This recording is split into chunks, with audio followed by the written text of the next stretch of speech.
Hello world, I am Curtis Simpson and this is Jective's Typography News number 22. Today is October 26th, 2025, and we have a lot of stuff to go over, per usual. Let me go ahead and look at my notes real quick and we'll see what we got lined up. I have the Typographer App. They responded to my reporting on that, so we'll talk about that in a second. We have two big events coming up this week. We've talked about these before, but we have Adobe MAX coming up. That's going to be the 28th, 29th, and 30th. Technically, there's like some pre-conference stuff going on today and tomorrow, but none of that's available online. So if you're there in person, leave a comment and let me know how it's going. But for the rest of us that are just going to be watching it online, that's going to be on Tuesday through Thursday. And then I had originally said maybe I would cover some of that live. I don't think I'm going to. I think I'm going to kind of like absorb it those 3 days. And then on Sunday next week, we'll report on that on Typography News number 23. So check back next week if you want to see my biggest takeaways from Adobe MAX.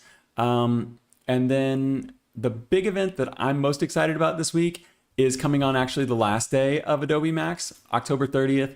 Affinity is finally going to be talking about whatever's going on with them. So we'll look at that in just a second. I've got 1, 2, 3, 4, 5 new releases. I would say like 5.5 because one of these is a new release, but it's technically like an expansion of what already existed. But it's a new release for future fonts. So we got 5 new releases, 1 expansion. And then I've got some Halloween fonts for you. We've looked at these a few times, but since this is the last stream before Halloween, I figured we should touch on that, maybe help you out, get you some resources at the last minute so you can make a spooky social media post or whatever. Hopefully if you have like actual production work that's already done. So I don't think that'll be too useful for you, but maybe these will be resources that you can look at next year or for Christmas or something later.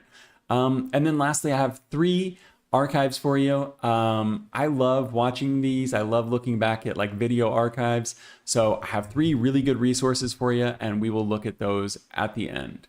So let me go ahead and switch to my screen. Oh, let's talk about the Typographer app real quick. I guess I could switch to my screen. Let me get to the website though, because I didn't actually plan on pulling this up. Typographer. There we go. Is this it? Yeah. Okay. Let's look at this real quick while I talk about their response, and then we'll get into like the news. Okay, so we talked about this. I think it was on Typography News number 19, maybe? I guess I could check my notes. This is the Typographer app. This is by Oh no, Typography News number 20. So 2 weeks ago, we talked about this, not by by the Type founders. So this is the Typographer app. It's very similar to any other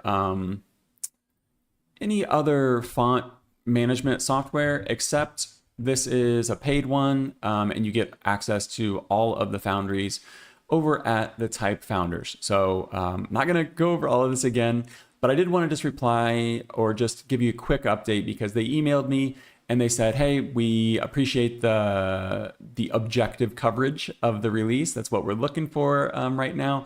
And then they wanted to keep the conversation going and know what I thought about what would be useful for me, what the audience would be useful for the audience.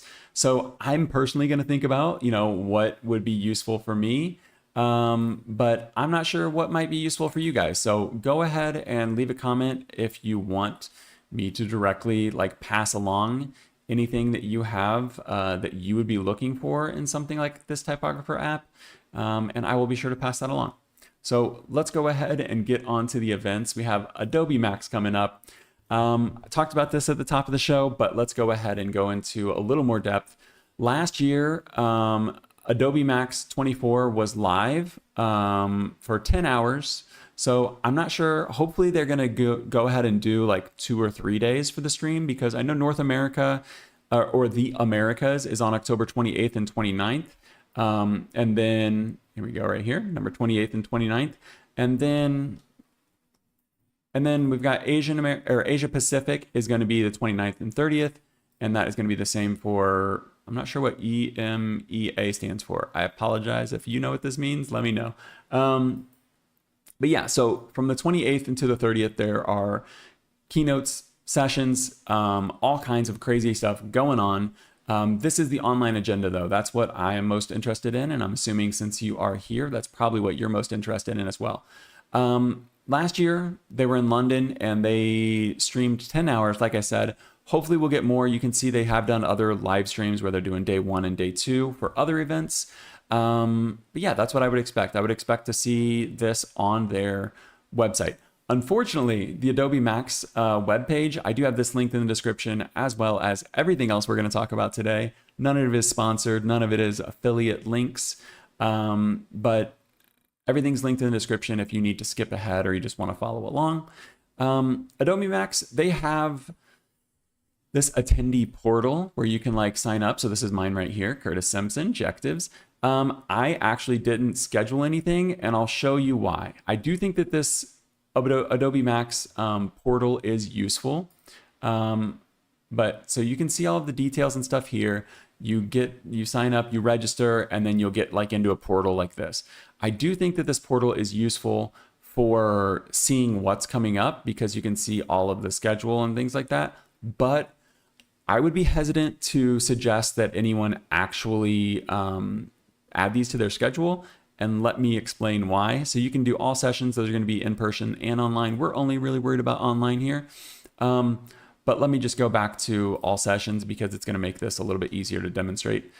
If we see right here, by clicking add to schedule, I agree the Adobe family of companies may share my information with MSI to contact me about this session.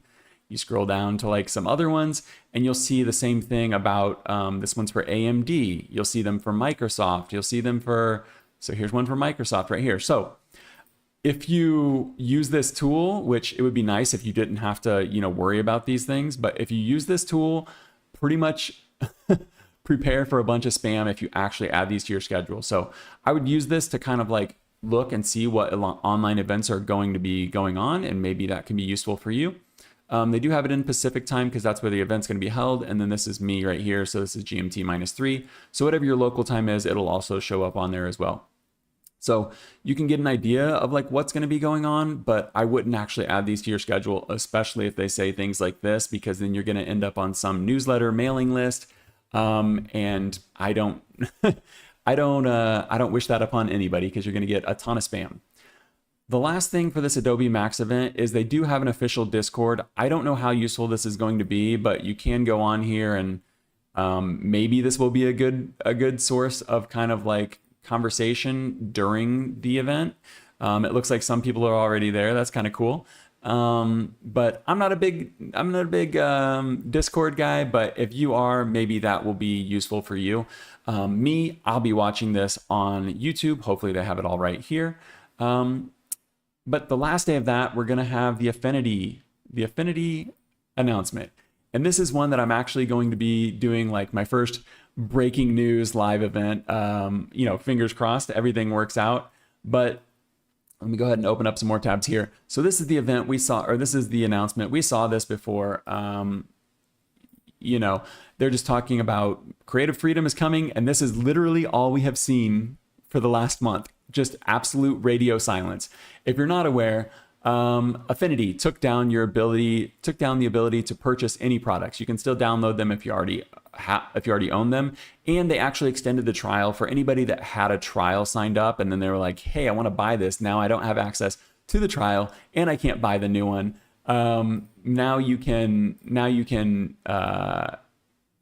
They extended the trials through October 30th, and there's been a lot of optimistic social media posts from influencers that work with Canva, that work with Affinity. Let me go ahead and give you a quick preview of those. There's 3 different ones that I think are worth looking at, and we did look at 2 of these, or no, we looked at one of these already. So we looked at the one here from Made by James. He's basically saying October 30th, it's his birthday, and there's something big from Affinity. He's saying that he worked with them, trust him, that it's going to be good. Got Macro by Merit. I don't know if it's Merit or Modit. She's on here saying pretty much similar things. She uses Adobe Photo, so more optimism, I guess.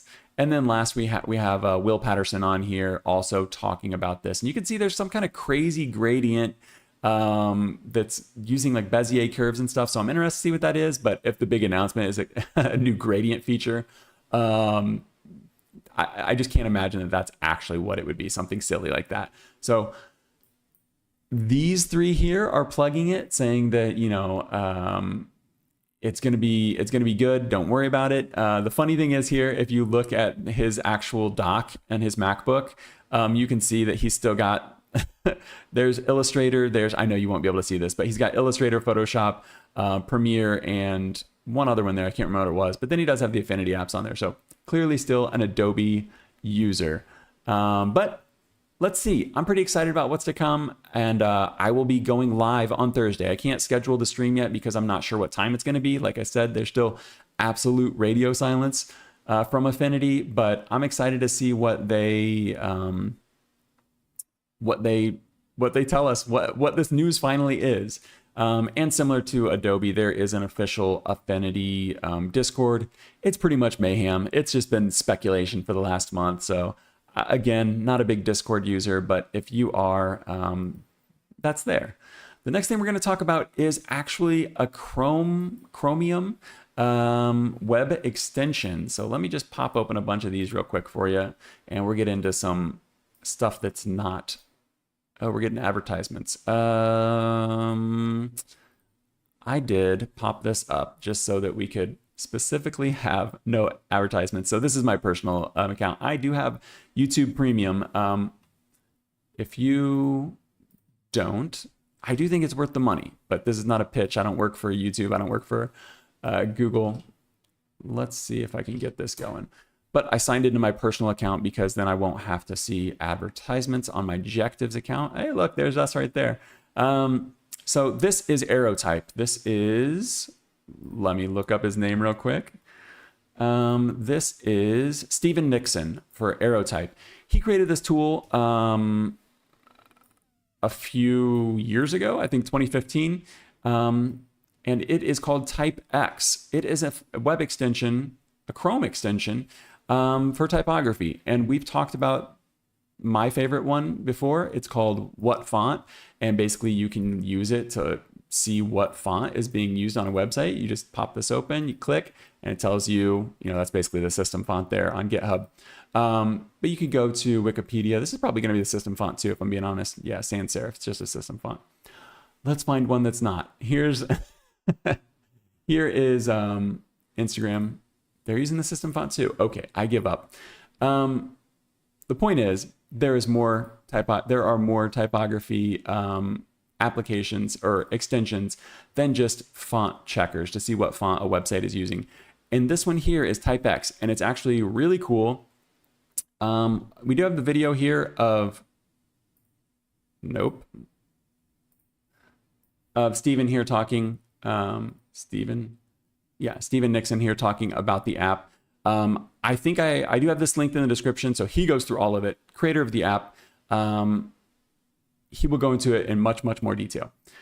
I'm going to give you a preview of it right now. And let's go ahead and pull up the typography Wikipedia here. And I know this seems strange. I will get to my point in a second. Let's make this a little bit bigger for the screen so it looks nice to you guys. So one of the typefaces that we're going to be talking about today is, what is the first one we've got on board? The first one we got on board is Delusse. So let's go ahead and pull this up. You can see I've got Delusse trial there because this one does have a trial font. Can you see what happened? The font changed. So you can turn this on, turn this off. Basically, it's a way to be able to test out any typeface that you have on your computer that you're using Chrome or a Chrome-based browser. I used Vivaldi, so in Vivaldi right now, I just added this. And right now I'm using Delusse. You can do this for anything crazy that you want. What else do we have this week? We have Ciel is one.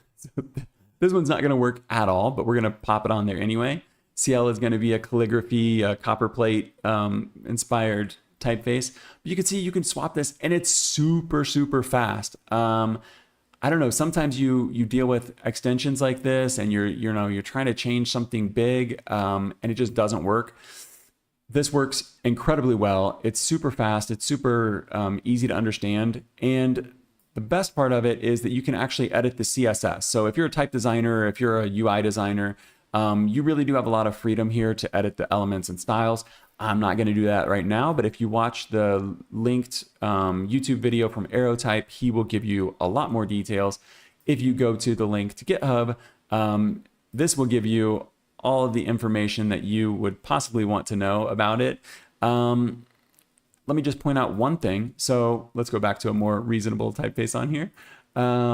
Let's change this back to Delusse since that's the first one we're going to look at. Well, actually, let's go to the last one we're going to look at. We're going to look at Flink Slab today.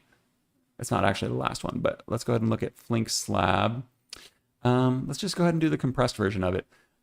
So this is Flink Slab. These here are not real italics. So these italics here are faux italics that that the CSS HTML is just creating because we don't have that defined here in the actual CSS. So it's falling back and creating fake ones, and it's also creating fake bold. So that doesn't look how it actually should, but you can get a pretty good idea of what it would look like on here. The other thing is with the actual CSS and Aerotype, Steven, he does go over this in the YouTube video. You can add your CSS here to actually set up your italics, and you can set up your links and stuff. You could even change the color of these links if you wanted. Anything you could do with CSS. You can change the typography however you want. But I think it's really cool. And so what we're going to do today is we're going to use this to look at our different fonts in body copy. So I'm going to go ahead and just pin this one. We're going to pull this up to look at the body copy. We'll still pull up Affinity for a lot of stuff, but we're gonna use this tool so we can see how it works. Again, I have no affiliation with any of this or anything we're talking about today, but I think this is cool and I think it could be really useful. So I'm gonna try to demonstrate that to the best of my ability. Like I said, Chrome Web Store, he is asking for people to review it. So they've got 9 reviews right now. But this is, last thing I'll say, this was an app that existed in 2015. Google Fonts, I believe it was, funded kind of like the update to this because it had essentially become unusable, I guess, because of the evolution of browsers and stuff. You know, they've changed a lot in the last 10 years. So it was updated. Google Fonts paid to update that, paid Simon Cousins to do that. And then Roel from Pixel Ambrocht, and then Steven from Aerotype, they did the final touches on it to make everything look nice and neat and usable. So pretty cool. We will use that throughout the rest of the episode. Let's get on to everyone's favorite part, which is new releases. I'm assuming this is your favorite part. It's mine. Let me close out of all of these and we'll get a drink and I will get to talking some more. So the first typeface that we have today is Delusse, and this is from Sandrine. Hopefully I'm gonna say this right. I looked up how to pronounce some French for this episode. If I say it wrong, I apologize. Sandrine Nougat. This is from Commercial Type, and you can see what it is right here. It is a family of serif typefaces. And it probably looks pretty familiar if you're familiar with AIGA at all, and that is because it clearly takes inspiration from Vendôme, which hopefully I'm saying that right. Here it is right here. Let's see if we can zoom in on this. No, it looks like you can't really zoom in on a lot of the Foundry websites. You can't zoom in on because it kind of breaks the fonts and stuff like that. So there is a PDF that we're going to pull up, and I will read the information from there. But let's go ahead and read this. I think that it's pretty accurate. Let me just go ahead and read it and then we'll talk about it. Balancing spikiness and softness, Delusse is a Latin text face by Sandrine Nougat with assistance from Thomas. I didn't look up how to say your name, Thomas. I apologize. From Thomas at Commercial Type. The uprights draw obvious inspiration from Francois Guinot's boldly graphic Vendôme, one of the most iconic French typefaces of the 20th century with a gentler tone and more suited to long-form reading. The italics could only have been invented by Nougat. Okay. I think most people can use italics or create italics. The family is named after Marguerite Delusse, the married name of Marguerite Vendôme, one of the most skilled engravers of the late 18th century, which is really cool because it's one of those hidden things, kind of like not exactly like Mrs. Eve, but kind of like Mrs. Eve's and Baskerville, how there was this inspiration using the maiden names and stuff like that. So pretty cool. The married name. Okay, so I guess that was her married name. So it's the opposite of Mrs. Eve's. Let's look at the font. I do think that this is a pretty good description. It does take inspiration, but it is doing its own thing when you look at it a little bit closer. If I'm being honest, I was never a super big fan of Vendôme. That was until I looked at this collection of books on fonts in use. Let me pull this one up for you. So Vendôme, there are a bunch of other revivals. This is an old typeface. There are a bunch of other revivals. You've got some here on My Fonts. Unfortunately, none of these are available on Adobe Fonts or anywhere free. You have to buy them. So, there's not really a cheaper alternative. And I think that by the end of this, we'll see that Delusse is actually probably your best bet when it comes to a Vendôme inspired typeface. So these are direct revivals. We've got Vendôme by Image Club, Linotype, URW, Elsner and Flake, and then a couple from some place that I haven't heard of, Scan Graphic Digital Type Collection. So this isn't a new take. This isn't a new thing to create a revival, but this isn't an exact revival as these here are. So let me go ahead and show you some of this fonts. This is on fonts in use. I typically go here first to kind of see how typefaces are used. So you can just type in the font and then see what people have uploaded with its use. This is the first time that I've really actually liked it. Let me give you a preview of why I don't like it. First of all, this is the AIGA logo here on top, and then I've got a Delusse version of it on bottom. We'll come back to this, but see how spiky this logo? I remember seeing this when I was in college. I was in the student AIGA. I was actually on the board of the student version. Now that I'm living in Brazil, I'm no longer part of AIGA Las Vegas, but I do still follow along. Anyway, I never liked this logo. It felt very thorny to me. Like these letters just feel so spiky. There's some weird stuff going on with this. This is the SVG taken right off their website, so I'm not sure what's going on there. But you can see this is Vendôme, and they are using the italic version for the word mark for the logo. Let me pull this back up. So I've never really liked it until I saw these books. So this is Zodiac Editions 1958 to 84. These were imported by the people that you can see here, but this is just on fonts in use. And look how nice it looks here. Like, I would actually love this typeface if I saw it like this for the first time. But yeah, so this is Vendôme and Mistral together, Mistral. So you can see the Mistral there is the cursive, the script. But look how bold that is. I do feel like this has, I don't know, some more bounce or more play or something to it. I think that the digital versions lots of times lose the charm of the physical pieces of metal, the original designs. Whenever they do these revivals, a lot of times I think something just gets lost along the way. And you can see how amazing this looks right here. They're so playful, and there's a little bit of, like I said, there's like a little bit of bounce to it. There's some kind of rhythm. There's some movement. And the spikes don't seem so spiky. I know these are a heavier weight than what we were looking at with AIGA. These are probably the bold or the black as compared to like the regular weight. But still, I really like these. And the serifs on here are much more like wedges compared to what we're seeing with the digital versions. So like I'm saying, maybe that it does come down to just the weight of it.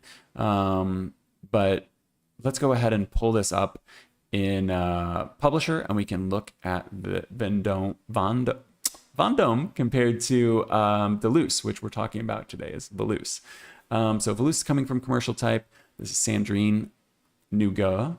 Hopefully I'm saying that right, Sandrine. Coming in 10 styles, 5 Roman, 5 italic. It is static, so we don't have any So we don't have any, I apologize. It's static, so we don't have a variable font on this, but we do have 5 weights and we have italics on each one.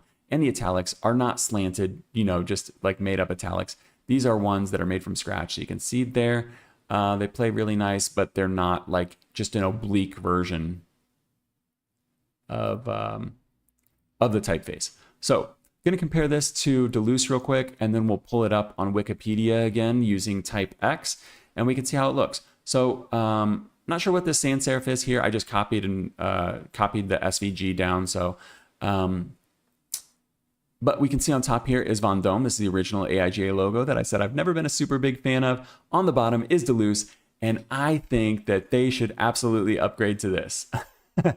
I know it wouldn't be as classic. I know it wouldn't be as, as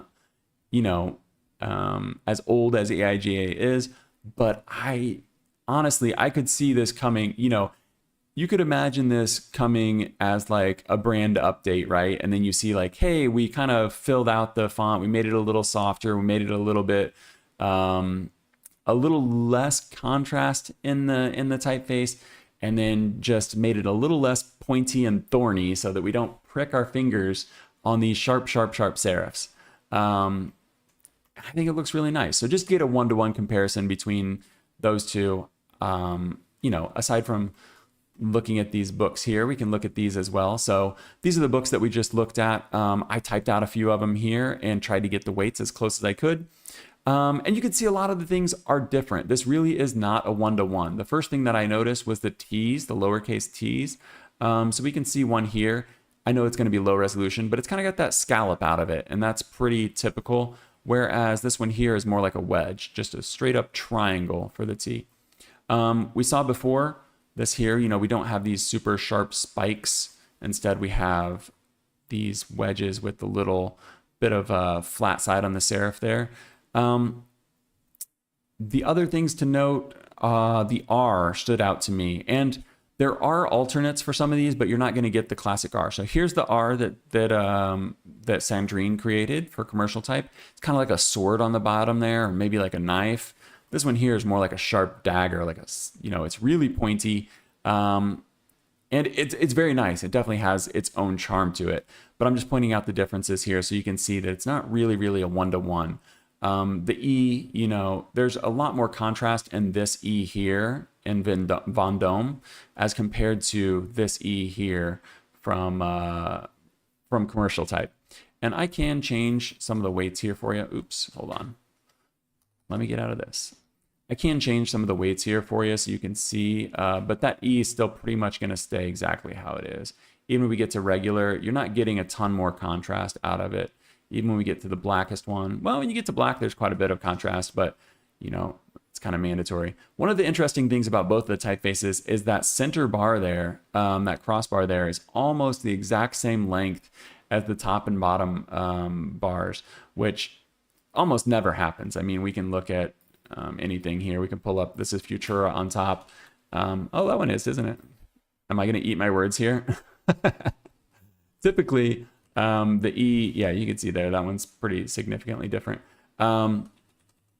But typically you're not going to have like a crossbar in the E that, especially with a serif that goes all the way out to the edge like that. So I found that pretty interesting. There are a lot of things that are different between the two, but who do I think this is good for? I think that this is good for someone who would want something similar to Delusse. I'm going to have to close some of these windows because I'm just getting lost, man. Let's pull up this pinned one here. I think that this would be good for someone who wanted something similar to Vendôme, but didn't want the spikiness of Vendôme. So let me pull up Delusse real quick. So I think it looks great as a text font. And I think if we're being honest, Vendôme probably works better as a text font. I'm used to seeing it in that AIGA logo. So, maybe that's part of the reason why I had kind of a distaste for it. But you can see here, this looks really nice on Wikipedia. And it's not even formatted. None of this is, going to look perfect. But even just throwing it in there with TypeX right now, I think this looks great. And these aren't the real bold ones, these are the fake ones. These are the fake italics. but it looks really nice. It's very, very readable. It's very clean. And I think that it's a really nice evolution of Vendôme. Let's see if we can pull that up. That would have been a fun one to pull up on here, huh? Oh, no, you can get the city, but you can't get the actual typeface, I don't think. Anyway, so that is Vendôme. Let's go ahead and pull up the next one. And it is coming from, oh, let me give you some prices real quick. I almost forgot.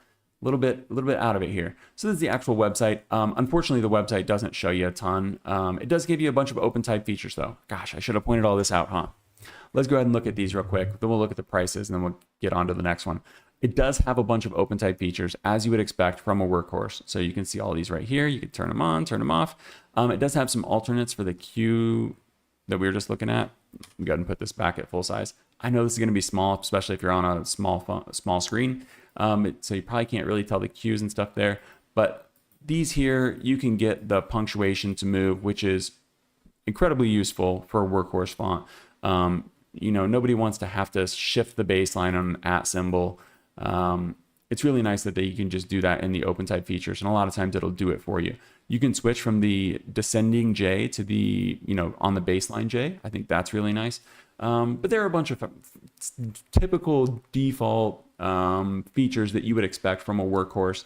And it's really important to go look and make sure that a typeface has this. If it's going to be your text typeface, if it's going to be your brand typeface, you're going to want these types of features. So really important that they have it, and it's great that they do. Trials are available. The only place to purchase it is from Commercial Type. Let me go ahead and try to add the family to the cart. How do we get out of here? Okay, let's go ahead and add this to the cart. So you can get a free trial. The trials are limited though. So you'll see that I don't have any accents or anything like that on here. That's because they're not included in the trial font. You're just going to get basic characters with that. But you can go ahead and add this to your cart. So they do have a really good license. You can pick web, desktop, app. Love to see just 3 different options. Full family, $300. Add it to the cart. Perfect. So typically we do the desktop just to get a baseline, $300 for the desktop. I think that's reasonable for a very well-designed typeface like this. And especially when we compare it to these other ones here, these have 6 styles, 7 styles. None of the Vendôme revivals have what Delusse has. Delusse has 10 styles, and it has those updated, it has that evolved sort of character to it that's just going to work better in 2025. So I think out of all of the options for a Vendôme type of typeface, this is probably a really good choice, and Commercial Type has a very nice license. So that's something I often complain about on here, but not going to happen with this typeface today. The next one we're going to talk about is coming from Leinster Type. This is from Troy Leinster. He actually used to work as a type designer for Hefler & Co. So got some good experience with some big names under his belt if you're not already familiar with him. This one is being published on Future Fonts. We highlight Future Fonts quite a bit on the channel here. I highlight Future Fonts quite a bit on the channel. And it's because they put out a ton of new releases and they have just a great platform. If you're not aware, Future Fonts puts out typefaces. These are a little slow to load. Maybe we could pull these up on Instagram. Here he is talking about it right here. Let's see. No, it looks like the best place to do this is still going to be on here. So I'll just talk while they slowly load, okay? As you can see, this is the stencil font, but let me give you the Future Fonts pitch real quick. Future Fonts, they upload, or they have independent designers and foundries upload to the website in progress typefaces. So you'll see here that says version 0.01. Maybe you can't see that on your screen. It's probably pretty small. But 0.01 or 0.1. And basically that means this is like a beta of a typeface. It's going to be usable. It's going to be good. But it's not going to be as complete as something like Delusse that we just saw that cost $300. This is a $40 font. You can use it for desktop and web. Sometimes you can use these for app. Sometimes there are trials. Today we don't have a trial for this Future font, but a lot of them do have trials. So we do have the PDF specimen that we can look at, but I think that the specimens on Future Fonts are doing a pretty good job today. So we probably don't really need to pull that one up. But the best thing about Future Fonts is that you pay for these now, and then down the line, you get all the updates for free. And that's going to be really important for this one, because if you like this one, there are already 3 extras being worked on, or 3 other styles coming out. So this is Troy right here. Do I have that right? Troy Leinster. Yeah. So this is Troy right here talking about his release. He's got other releases on his own website, but this is specifically his first one on Future Fonts. So really cool to see. He's got a ton of works in progress on here. I probably should have linked this in the description, but it's Leinster Type on Instagram. And you can see him working through this and getting ready to submit this to Future Fonts. Here's the inspiration right here. It was this paint that was on a rock. Let me read you the description. I'm getting too excited here. Built for high impact brands, it's bold and octagonal, and it packs a punch for branding, heavy equipment, fast cars, outdoor gear, security, athletic apparel, off-road biking, and surfing culture. With a broad surface area made for high impact environments, Bite, that's the name of the font, Bite can handle dust, oil, salt, grit, and more. Getting a little metaphorical there, but the concept for this typeface came from a paint mark I found on a rock in my backyard. It's a reminder that the smallest, most insignificant ideas can spark something big. And I think that is really cool. We saw it here a second ago. I wish you could zoom through, I wish you could scan through videos so we could see that rock again without having to wait. But hopefully you saw it when I looked at it the first time. I really like this part of it right here. Typically, you don't see this on Future Fonts. So if this is the first time you're seeing their website, typically you don't get this little part, but I like the sales pitch. Why choose Bite? Large surface area for deep stamping and extra coverage. Yeah, absolutely. Look how big this is going to be when you're using it. Uppercase alternates designed for tight vertical fit. So that is talking about, see how tight these are right here? Let's get to the alternates. You can see the Q, the Y, they typically go down below the baseline. So if you were trying to stack these, that bottom line there, it really wouldn't work. So he's got an alternate Q for you and then 2 alternate Ys, which I think is pretty cool. Ligatures for case-sensitive punctuation, supplementary graphics such as arrows and symbols, support for Western European languages, and future styles. This is what I'm talking about. This is why I think that if you like these typefaces you see on Future Fonts, you should pick them up when they first release, because right now you could get one style for $40. And then you get all of the the updates for free. So when he updates this to have stencil oblique, and then he updates it to have regular, and then he updates it to have oblique, you're going to get 4 styles for the price of what you paid the first time. So instead of 1 font for $40, you're going to get 4 fonts for $40, breaking it down to like $10 per font, which I think is pretty good. Especially considering, the pedigree of the type designer that we're looking at here. So yeah, this is a display font. So, you're going to really have to have a use case for this. And I understand that stencils and display fonts, like, you're not always going to have a use case for this. Immediately, what I thought of when I saw this giant surface area was like the old greeting cards. So this is one that's just on Flickr. Let me give a shout out. This is from Steve Shook. But yeah, just an old Las Vegas postcard. Every city has had one of these. I don't know who was first, but I'm from Las Vegas, so I'm going to pull up a Las Vegas anytime I have the chance. But yeah, I could imagine doing something like this, masking out these letters, either masking out or putting it over some imagery, and you're really going to be able to combine text and images in a pretty good way, I think. So let me look at my notes and see if there are any more things I want to point out. No, you get the typical great font license from Future Fonts. You're not going to be able to use this one on an app, but I doubt you would anyway. So let's go ahead and move on to the next one, because we got a lot of stuff to cover today. And we're only about 40 minutes to get through the entire rest of this episode. So I'm going to start moving along even faster than I am right now. This next one is from Identity Letters, and it is Flink Slab. And I need to change something real quick, because you notice what typeface is being used right now. This is Delusse. This is not Flink Slab. And that is because I have Type X still turned on. That right there is Flink Slab.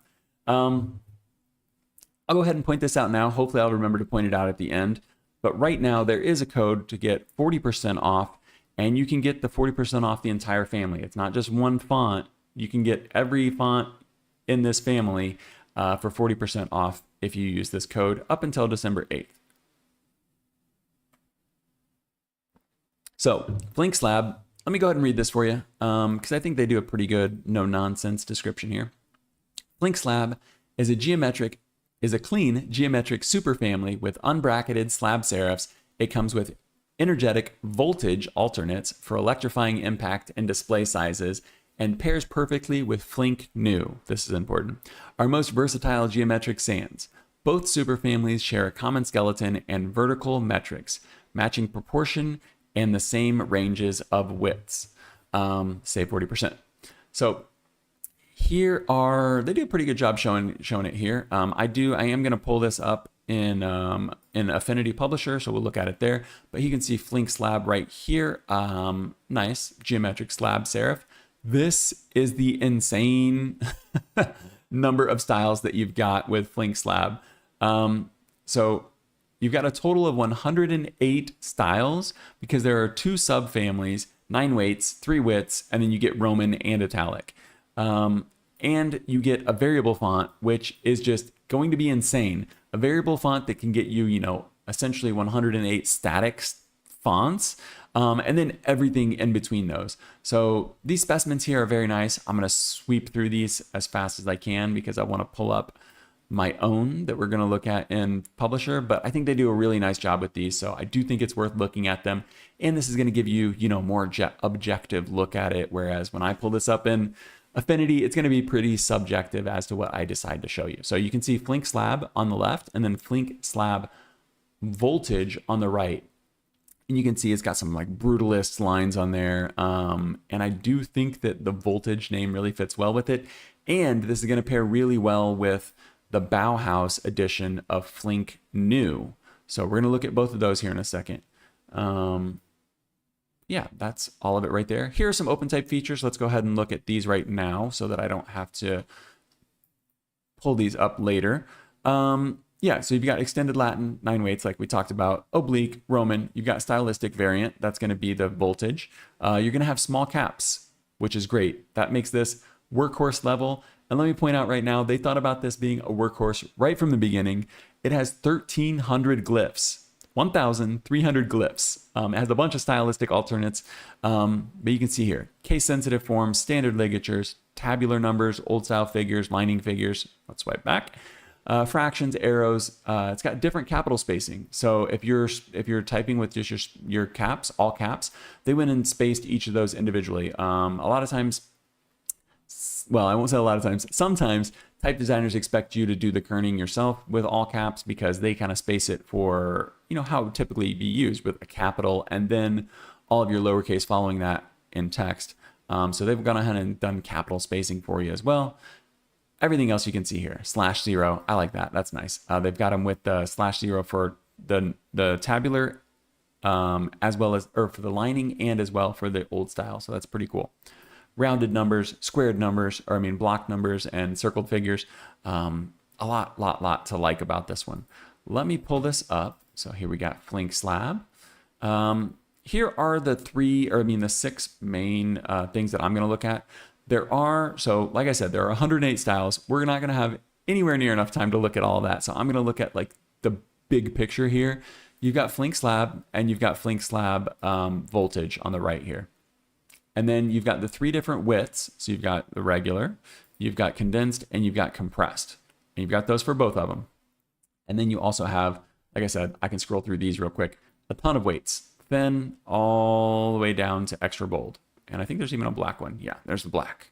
So we've got everything, all of these weights here.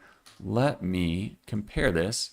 Because last week we talked about Pinocchio. We talked about Pinocchio Sans and Pinocchio Slab, and we compared them to our traditional Futura. We compared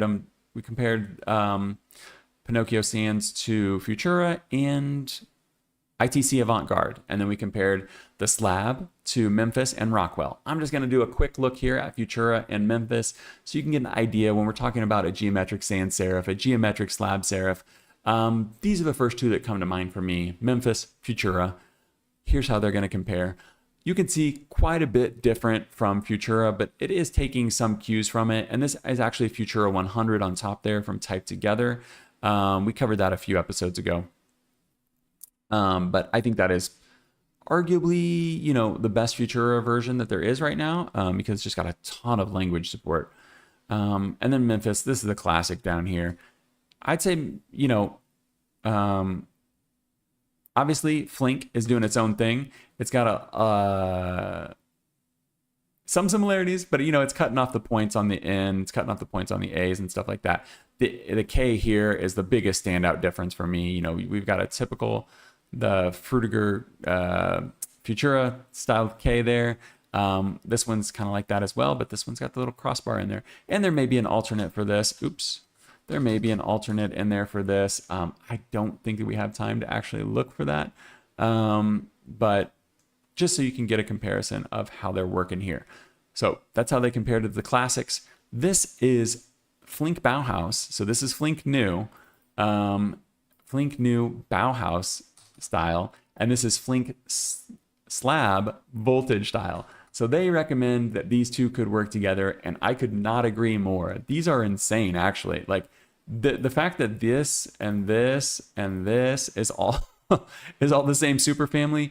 You could really stray pretty far away from anything normal if you wanted to go with Bauhaus and Voltage together.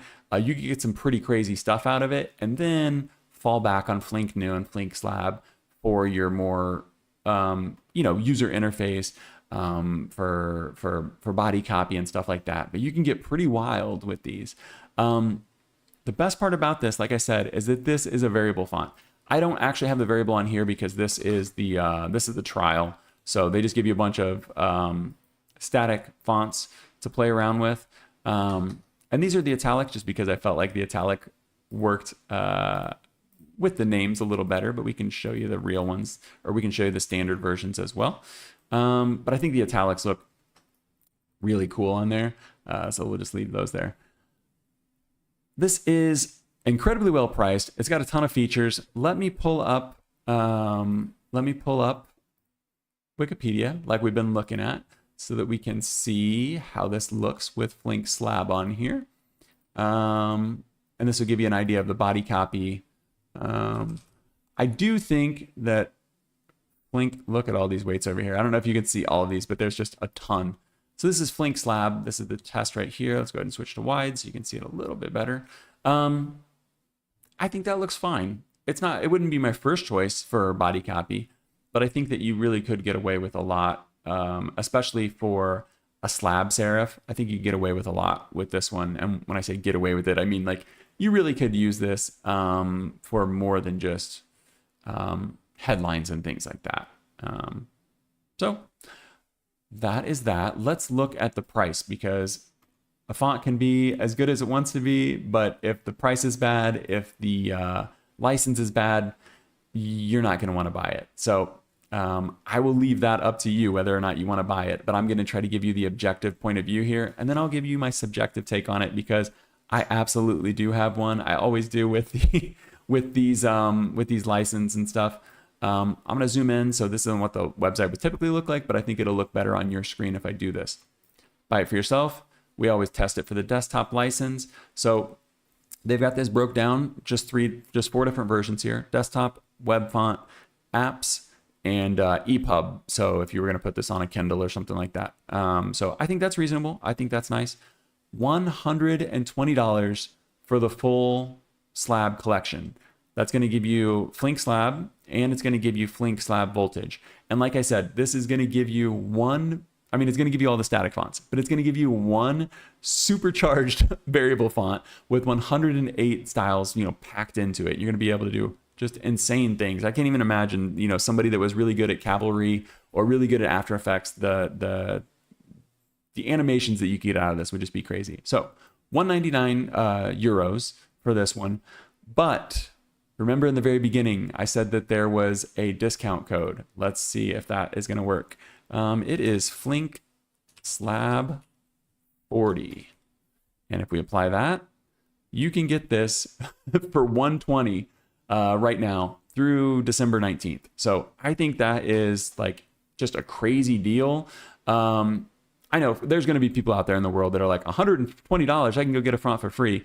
If you're watching this, that you're probably not, you probably have a more grounded approach than that.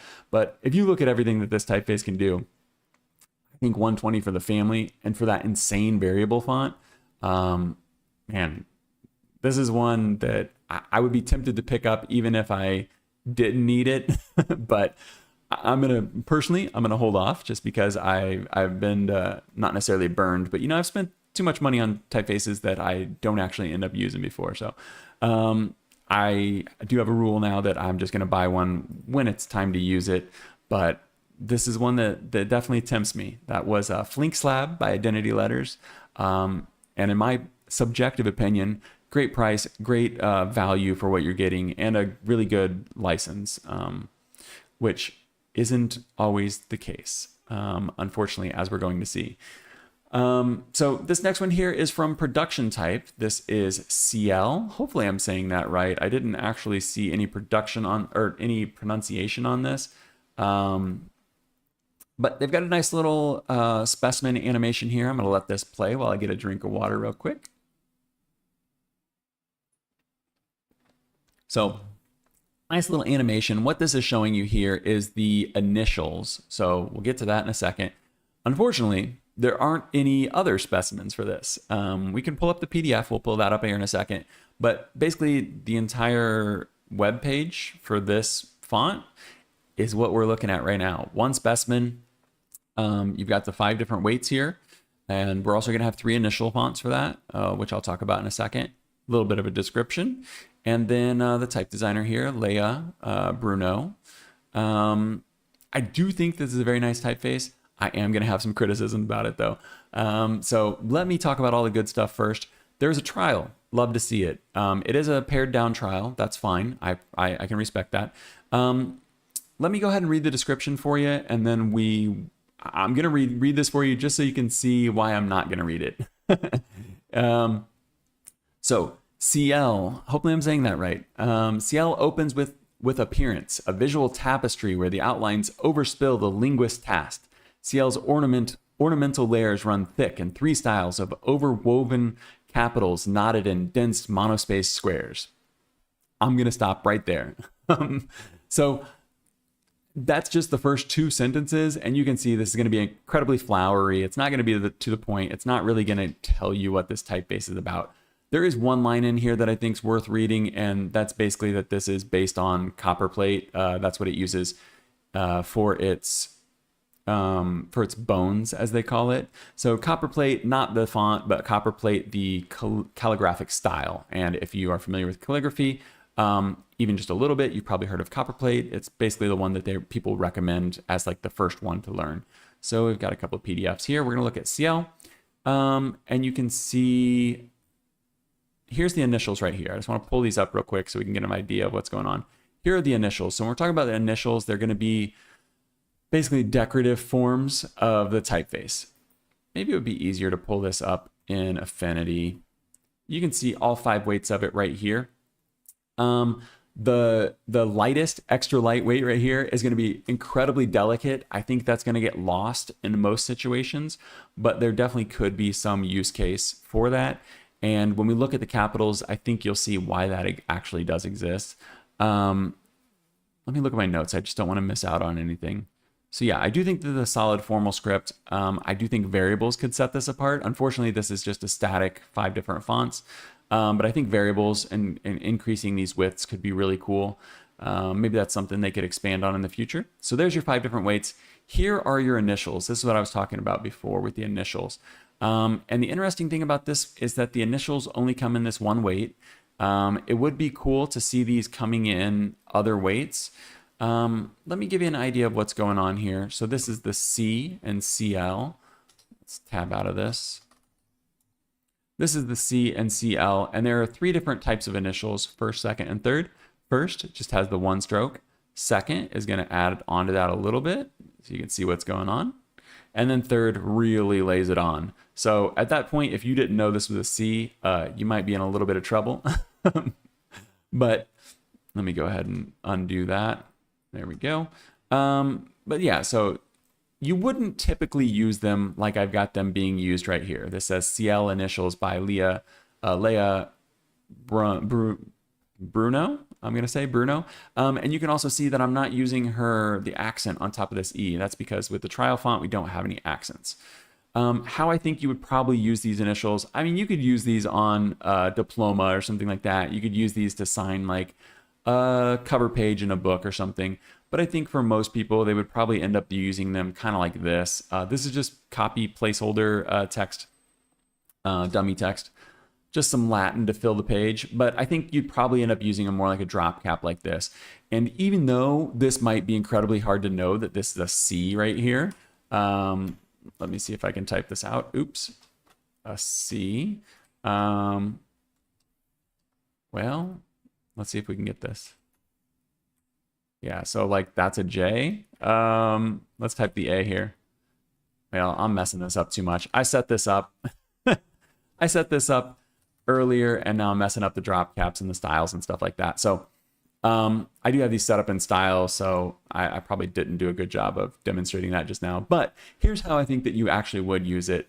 You would use it as like a drop cap as opposed to using it actually inline like this. Why do I show this then?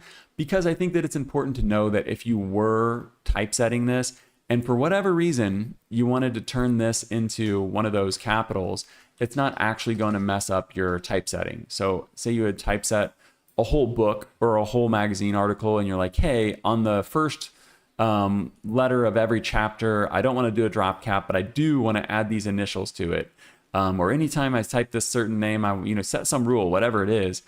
If this moved, if the spacing changed, then it would mess up all of your typesetting. Whereas with this, it's just going to stay where you put it on the first try. So that could also be really cool for animations and stuff. I mean, you could probably set this up.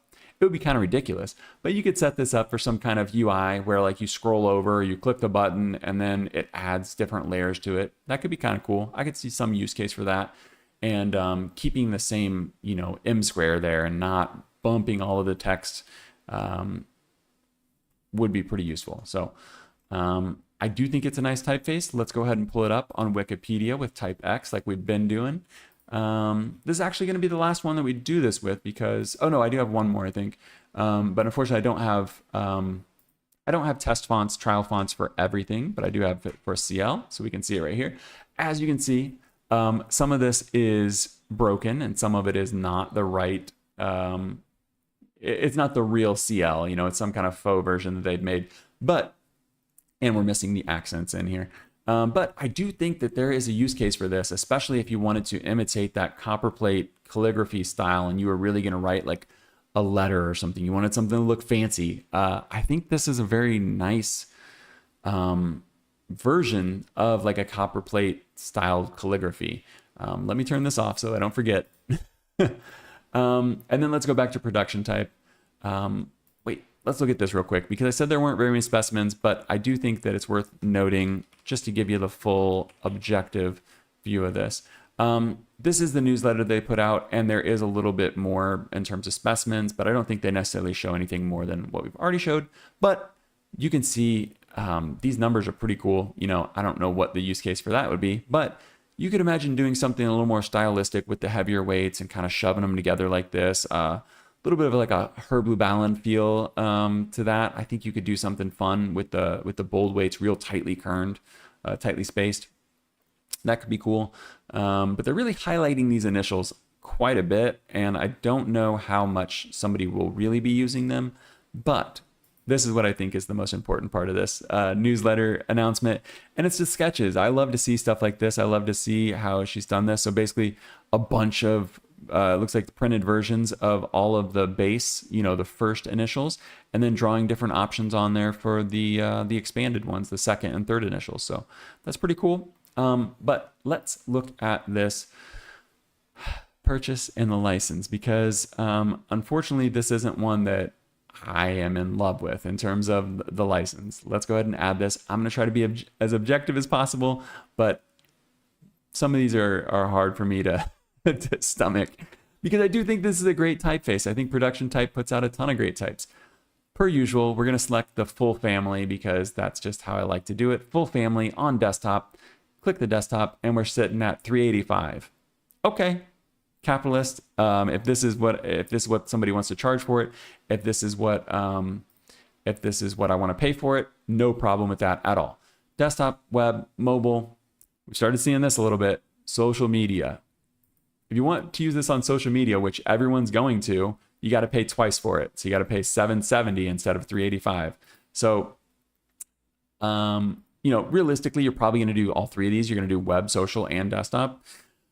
Here's what bugs me a little bit about this license, and that is this right here. Typically, traditionally, I should say, a desktop license used to include a lot more. We're seeing with some foundries, it doesn't. We saw in Future Fonts, you could basically, you get it, you do what you want to do with it. Commercial type, you buy it, you use it how you want to use it. Obviously, they have a license, but a lot of places just let you use the desktop license to create stuff on your desktop. Production type doesn't want you to do that. If you want to use this for a logo, you need to get quoted to find out how much that logo is how much they're gonna charge you for the logo. So what does that mean? That means they're gonna change the price. I'm speculating a little bit. Let me preface this and say that I'm speculating that they're gonna change the price based on your situation, based on how much they think that you're gonna earn, using this logo. But I don't see any other reason you would need to quote someone instead of just having a standard price there, unless there was some sort of variable pricing based on who it was that wanted the logo. So desktop does not include a logo license. You're gonna have to pay, double for social media. That's my reaction too. Sorry, that was a comment. If you're watching this in the future, a comment saying double for social media. Yeah, I agree. Craziness. So audio and visual film, you're going to have to get quoted for that. If you want to use it for advertising, you're going to have to get quoted for that. Online advertising is actually a separate fee, so you're going to have to get quoted for that. You want to use this for your brand, so you already paid for the logo, but now you need to pay for product packaging and merchandise. Get quoted for that. You want to use this for an embedded PowerPoint? Get quoted for that. You want to use this for signage and environmental graphics? Get quoted for that. And then this giant bold one here at the bottom, other, my option is not listed here. Like, I would be terrified to try and use this license, because if they're saying my option's not listed here after piecemealing every single bit of what used to just be a desktop license, I don't know. This is incredibly subjective, like I said, but this is a huge red flag for me, no matter how much I like this typeface. And it's a very nice typeface. You can see right here, it's a very nice typeface. No matter how much I like this, that's just too much of a headache for me to deal with personally. If this works for you, great, go for it. I think it's a nice font. But for me, I'll go find another copperplate styled font and not deal with that headache. So that's my take on it. Ciel by Production Type. Great typeface. Subjectively, one of my least favorite license, that I've come across. The next one here we're going to talk about is coming from Blaze Type. So we got another pretty big foundry. This is another, I think I'm like 80% sure Blaze Type is French. Is the website not coming up? Oh no, it is. But this is going to be a huge font. It's got 243 total styles on here. So this page is going to load really slow. If you click the link in the description for this one, just be aware the link's not broken. It's just incredibly slow to load because they've got 243 styles, which is one of those, like, I don't know. Blaze Type has, every time that I've come across a release from them, they've released a ridiculous number of styles, but this is by far the biggest one I've seen so far with 243. And I do have a slight complaint about that as well, but I mean, more styles is great, but you got to have access to those, and there's a little bit of a problem getting access to them. So let's talk about this one. As you can see, this is, let's go ahead and read the description because I think they do a decent job with it. Can we zoom in on this website? I think we can zoom in, but it's going to be tough with all these typefaces or all these fonts on here. Let's just zoom in as much as we can. Okay, this is Phill with 2 L's, soft. Phill is the ultimate headline builder designed to, oh, it's still zooming in for us. Okay, I zoomed in way too far. This is a good example of why you don't put too many typefaces on or too many font files on your website Obviously, they have to. This is a Foundry, but for like if you're doing your own personal website or a company website, this is why you don't put a bunch of fonts on there, because it can really, really slow it down. Phill is the ultimate headline builder, designed to make your titles and headers stand out with unmatched versatility. With its expansive range of 9 widths, 9 weights, and dynamic slanted and backslanted styles, it offers endless possibilities for creating bold, attention-grabbing headlines. Whether you want a condensed look for a sleek, modern vibe, or a wider format for added presence, this font has you covered. I think we can stop there.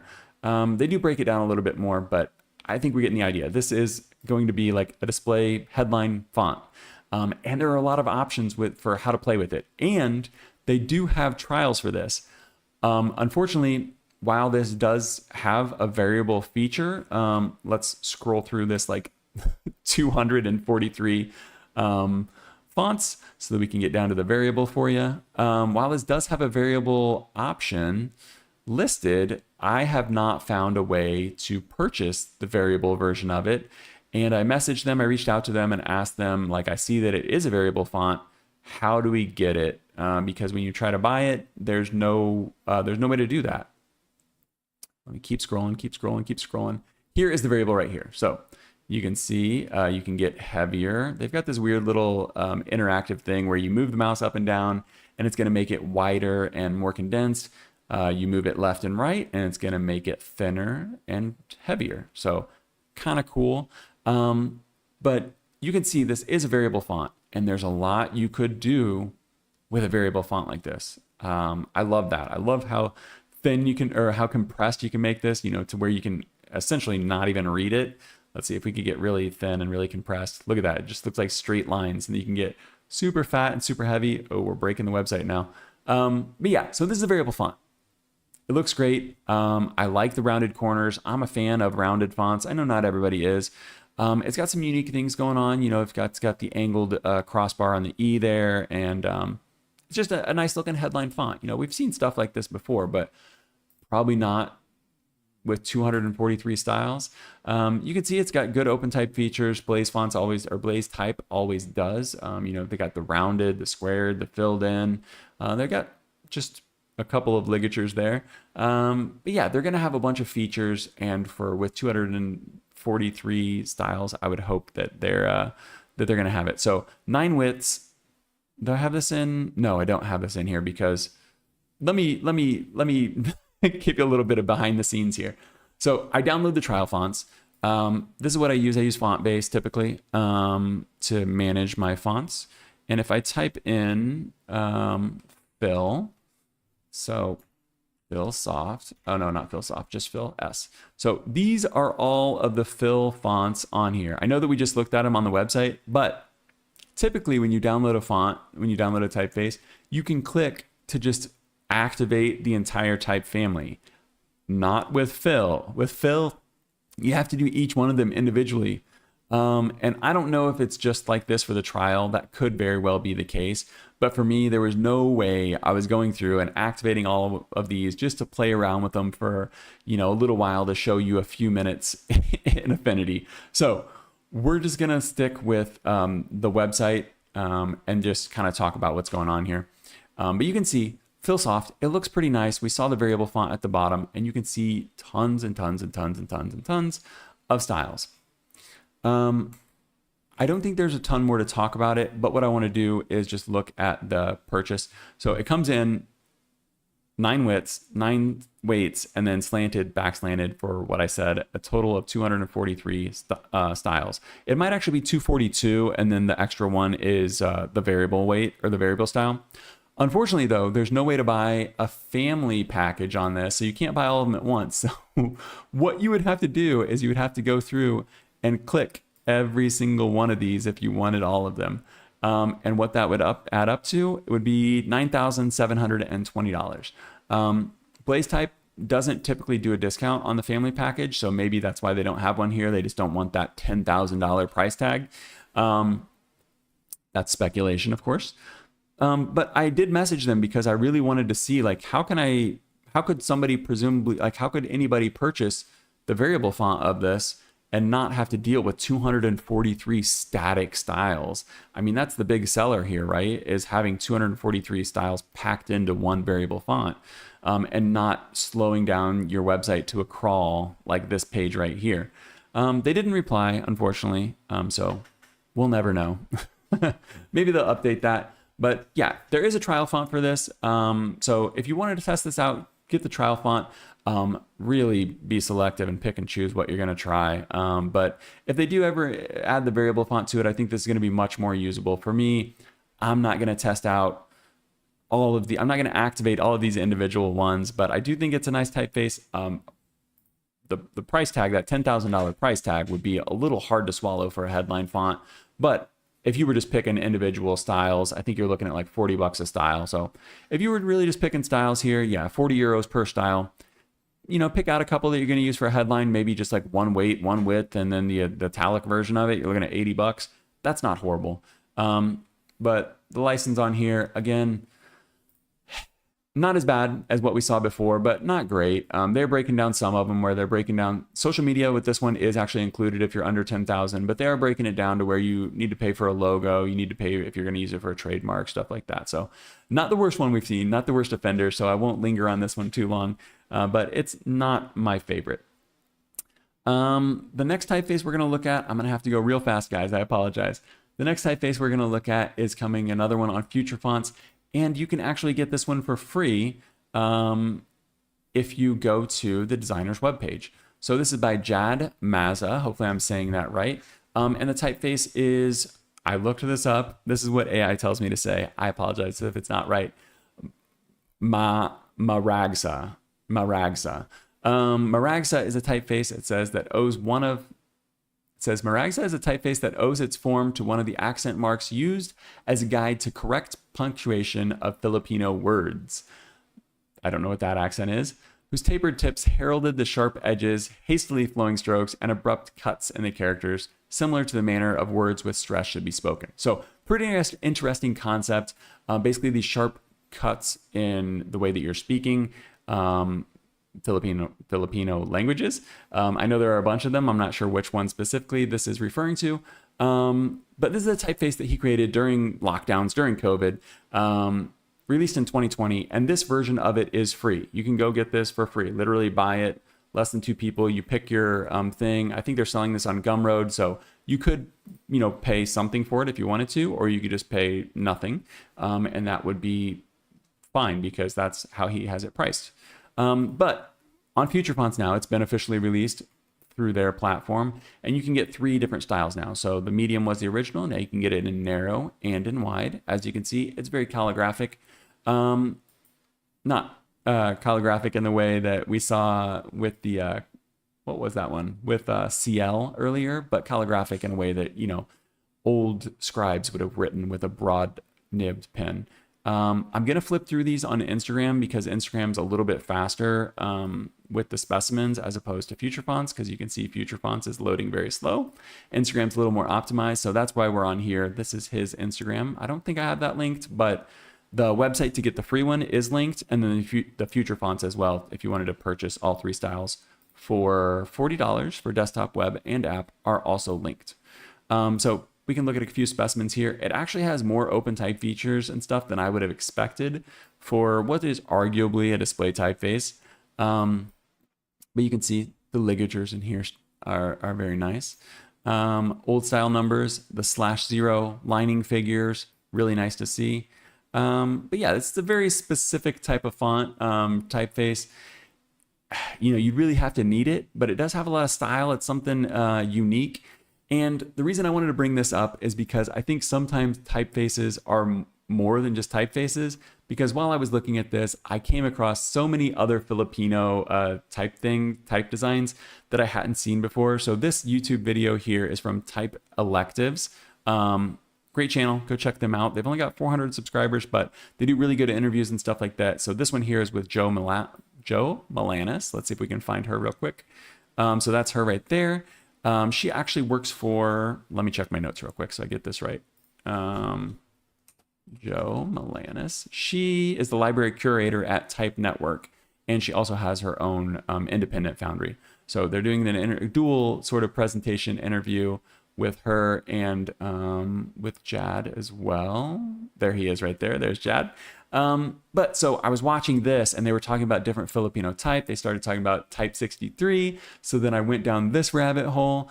And then from there, I looked at the resources up here and I found Type Crit Crew, which is this international, like free way to go get get critiques from professional designers for free. So I think it's really cool. There was a lot of contacts on here. I actually don't think I linked this one in the description.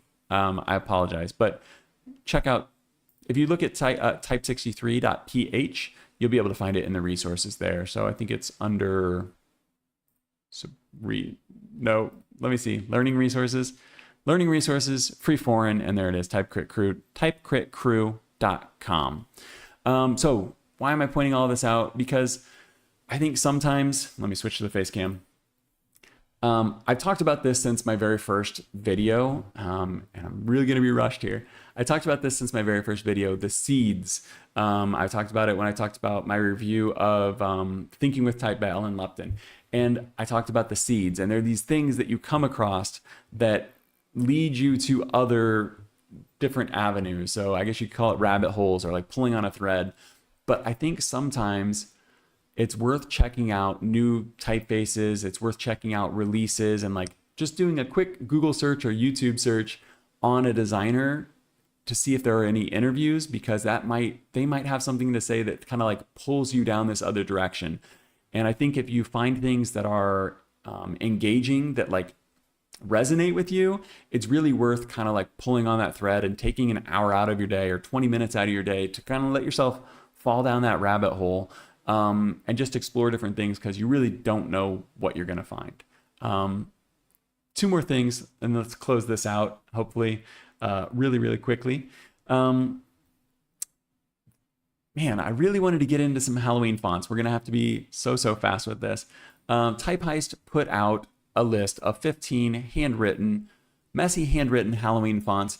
And just a disclaimer, these are going to be affiliate links. These are not my affiliate links. These are Typeheist. These are her affiliate links. I forget what her name is, but I can figure it out super fast. Her name is Laura Eddy. So she does Typeheist by herself. This is her website. But she's got a great curated list of Halloween fonts here. I was hoping to pop into some of these and take a deeper look at them, but they're really fun. They're all really cheap. They're display fonts. Some of these are on Creative Market. Some of these are on Typeheist. Some of these are hers, so you go to Typeheist, Voodoo. This is her typeface right here. Some of them are going to pop out into other marketplaces though. So this is linked in the description, along with every other story that I talked about today. But I just wanted to give a call back to some of the other ones that we've looked at this month, since this is going to be the last stream before Halloween ends.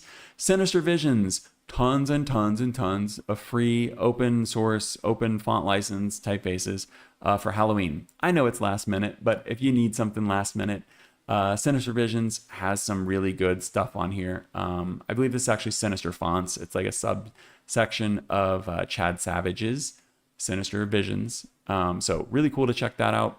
Remedy 667, we talked about this a few weeks ago. Go check out his YouTube video as well.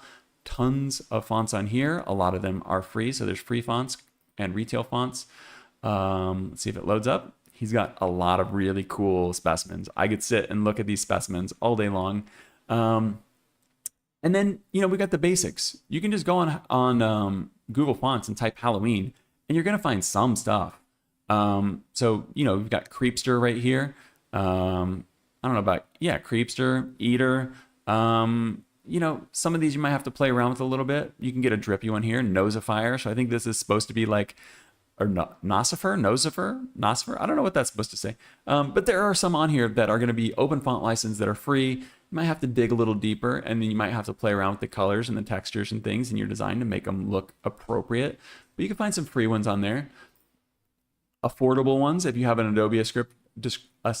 Adobe subscription, Just Google Halloween. They do a really good job at, pulling some of these up. This one's supposed to be for flames, but you could totally turn this into something for Halloween.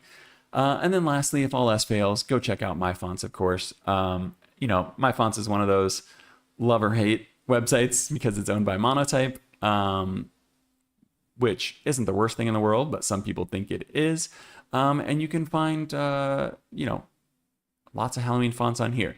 I can't vouch for the quality of these because, the standards on My Fonts aren't really as high as some other marketplaces.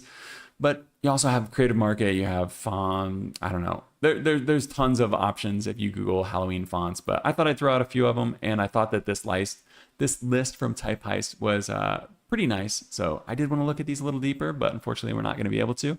Link is in the description if you want to see that though.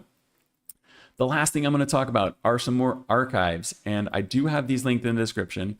I've been covering a lot of like archive stuff lately, and I think it's all really worth looking at.